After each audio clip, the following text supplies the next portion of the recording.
We have a film review of the notorious, as you call him, B.I.G. Biggie Smalls, or as I call him, the notorious P.I.G. Rest in peace, B.I.G. and Big Pun. By the way, how come nobody is fessing up and telling us who killed a Biggie Smalls or Tupac Shakur or Jam Master Jay?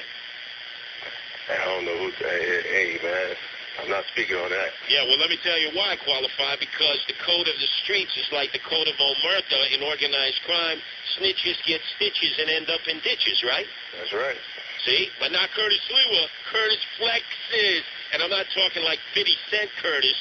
Curtis Lewa says, I eat the Parmesan cheese. I live to drop dime. I live to rat out criminals. Hey, Curtis, let me ask you, why you don't come to North no more? I don't see you down Grafton Ave no more. Okay, I will be coming there. By the way, we're running out of time, so guess what? Qualified, I have disqualified you. Like you have Facebook, right? You friend, you defriend. And for all of you, you can face off with me on Facebook. We can continue this, friend or foe. MySpace.com, or just go to CurtisSliwa.com. That's CurtisSliwa.com for all your video and audio needs, everything you need to know about my 18 years in talk radio and as leader of the Guardian Angels around the world.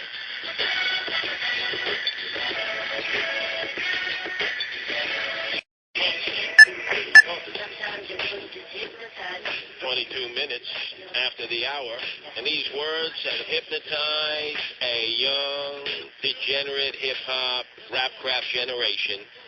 The leader of the pack, Biggie Smalls, a.k.a. the Notorious Big, well, they've put his life story up on the big screen. And you can't, without going to any TV channel, you can't miss the advertisements in the newspapers, the magazines. I don't know where they're getting this mad money for this budget, but they are. And she was kind enough to go see a preview.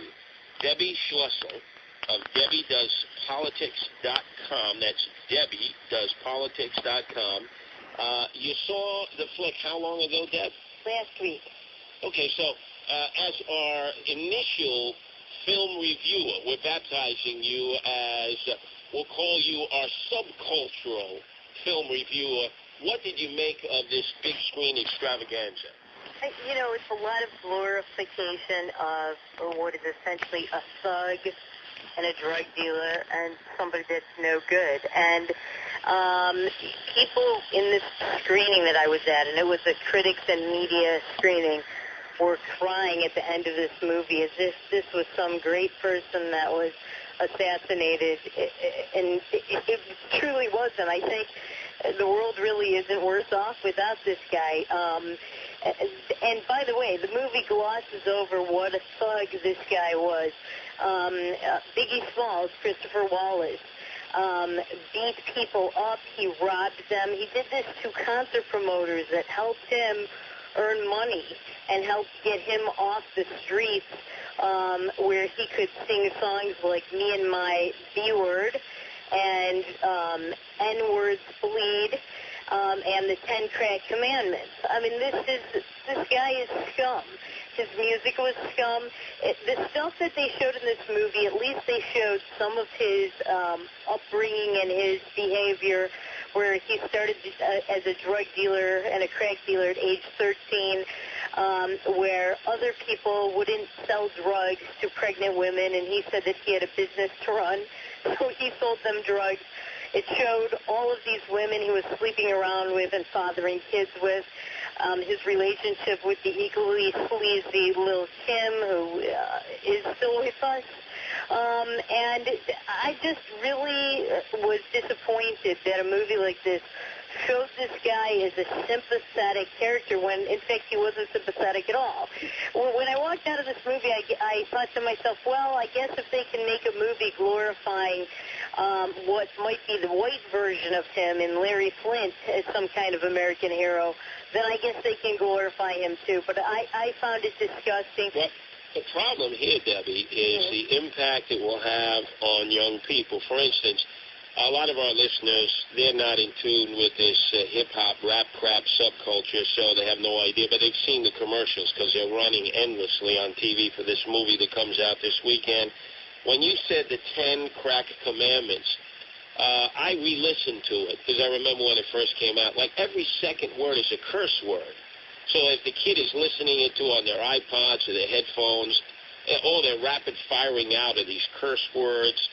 You talk about for liberals and progressives who hate, homophobes or misogynists. There's homophobic, misogynist words a mile a minute, and yet he's embraced by those in Hollywood. Well, and I'm glad you said that because I was just going to say that I don't think that black kids in America really need, the black Americans really need another movie like this. But in fact, you're right. It's all young kids because the hip-hop culture really is, it's all over America in all sectors. And this movie, every other word was an F word or a P word.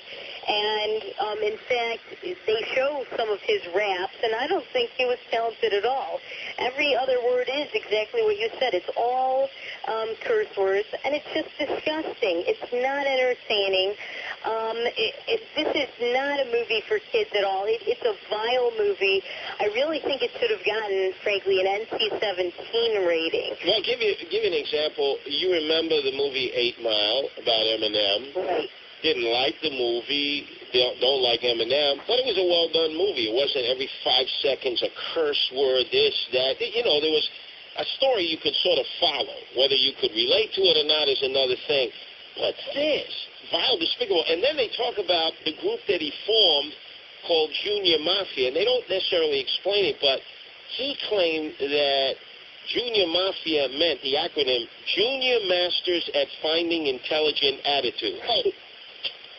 And they don't really talk much about the Junior Mafia in the movie. I mean, they show all those people, but yeah, I don't think it had anything to do with intelligence. I think what it had to do with is whorish women like Lil Kim and fellow drug dealers. And by the way, another thing about this movie is that a big player in this movie, a big character in the movie, and a big player in promoting this kind of vile trash on the American public was Sean Combs, who we've known variously as Puff Daddy, P. Diddy, and now I think he's just Diddy.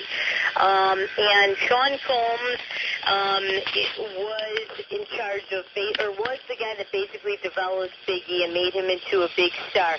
And I think that it's not a stretch to say that this is the Obama America, because we know that Diddy was very big in promoting Barack Obama, and this is the kind of stuff that he is connected with. Well, look, we know that Obama likes listening to this rap crap on his iPod, but I'll tell you this much, and this is where they're fake, phony frauds. Biggie Smalls went to Catholic elementary school, was an honor school student. So it's not like he came from a life of being a degenerate, like he followed in his father or his brother's footsteps. Sean Puff Daddy Combs went to Mount St. Michael's, a prestigious Catholic high school in the Bronx.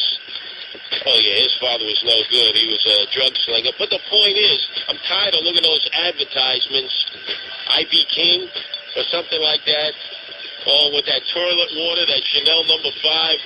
Forget about it. Up next, girls don't want to kiss anymore. Is this true?